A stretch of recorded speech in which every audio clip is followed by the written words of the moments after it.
မေမေတို့ပြောပြမယ်ကလေးကိုစီကန်းလိုက်နာဖို့ပြောတဲ့အခါတခါတလေမေမေငါ့ကိုအုပ်ချုပ်နေတယ်လို့ခံစားရတတ်ပါတယ်စီကန်းကိုအပြစ်ပေးတာမဟုတ်ပဲချစ်ချင်းမြတ်တာရဲ့နယ်နမိတ်တစ်ခုအဖြစ်သတ်မှတ်ချင်တဲ့မေမေတို့အတွက်ဒီဗီဒီယိုလေးပါဒီနေ့မှာတော့ကလေးကိုစီကန်းချမှတ်တဲ့အခါအပြစ်ပေးတယ်လို့မခံစားရအောင်ပြောဆိုနီလေးခုကိုပြောပြပေးမယ်နီလန်1 when then စကားစုကိုသုံးပါ use when then statements အပြစ်ပေးတယ်လို့ပြောတဲ့ပုံစံ punishment style အင်းစားမလို့ရင်ဖုံးမကြည့်ရဘူးချစ်ချင်းနဲ့ပြောတဲ့ပုံစံ loving boundary style မင်းအင်းစားပြီးသွားရင် when ဖုံးကြည့်လို့ရပြီ then ဘာကြောင့်အလုပ်ဖြစ်တယ်လဲကလေးကချင်းချောက်ခံရတယ်လို့မခံစားရပဲကိုလုံးရမယ့်အလုပ်ကိုမြင်လာရတယ်နီလမ်နှစ်တဘာဝအကျိုးဆက် natural consequences ကိုသုံးပါအပြစ်ပေးတာမျိုး punishment မင်းအယုံမသိရင်ဒီညရုပ်ရှင်မကြည့်ရဘူးတဘာဝအကျိုးဆက် natural consequence မင်းအယုံမသိရင်တခြားသူကိုင်မိလို့ကစားခြင်းရှာမတွေ့ရင်မနှက်ဖြန်ဒီရုပ်တွေပြောင်းနေလိမ့်မယ်ဘယ်ဟာမှရှာမတွေ့တော့ဘူးဘာကြောင့်အလုပ်ဖြစ်တယ်လဲကလေးကသူ့ရဲ့လုပ်ရရဲ့တဘာဝအကျိုးဆက်ကိုကြုံတွေ့ရတယ်မေမေရရန်သူမဟုတ်ဘူးဆိုတာသိလာရတယ်နီလန်3စီကန်းနောက်ွယ်ကဘာကြောင့်ကိုရှင်းပြပါ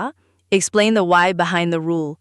အမိန့်ပေးတယ်လို့ပြောတဲ့ပုံစံ command style ဖုံးမတုံးနဲ့ငါပြောတယ်ရှင်းပြတဲ့ပုံစံ explanatory style အေးရမဝင်ခင်ဖုံးသုံးရင်မျက်လုံးကိုထိခိုက်တယ်အရေးပြတ်တယ်ဒါကြောင့်အိတ်ခါနီဖုံးသုံးဝဲမရှိဘူးဘာကြောင့်အလုပ်ဖြစ်တယ်လဲစီကန်းကိုနားလည်လာရင်ကလေးကပိုပြီးလက်ခံလာပါတယ်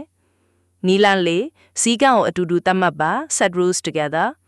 တယောက်တည်းသတ်မှတ်တဲ့ပုံစံ parent alone ည8နာရီမှာဖုံးပိတ်အတူတူသတ်မှတ်တဲ့ပုံစံ together ညဘက်ဖုံးပယ်ချိန်မှာပိတ်တဲ့နယ်လို့မင်းထင်လဲငါတို့အတူတူဆုံးဖြတ်ကြမယ်ဘာကြောင့်အလုပ်ဖြစ်တယ်လဲကိုယ်တိုင်ပါဝင်ဆုံးဖြတ်ရတဲ့စီကန်းကိုကလေးကပိုလေးစားပါတယ်တတိယထားရမယ့်အချက် remember this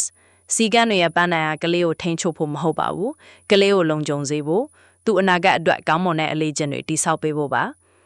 ဒီနီလန်တွေကိုသုံးရင်ကလေးကစီကန်းကိုအပြစ်ဒဏ်အနေနဲ့မမြင်တော့ပဲမေမေရဲ့ချစ်ချင်းရဲ့နယ်နမိတ်တစ်ခုအနေနဲ့မြင်လာပါလိမ့်မယ်မေမေတို့ဒီတပတ်သားသားမီမီကိုစီကန်းတစ်ခုပြောတဲ့အခါ when then ပုံစံကိုသုံးကြည့်ပါမဲအိမ်စာပြီး when ကစားလို့ရပြီ then လို့မျိုးပေါ့အဆင်ပြေသွားရင်ဒီတပတ်ကျွန်မ when then နီလန်ကိုစသုံးဖြစ်သွားတယ်လို့ comment မှာဝေမျှပေးပါအတူတူချစ်ချင်းတဲ့စီကန်းကိုဟန်ချက်ညီအောင်လုပ်ကြရအောင်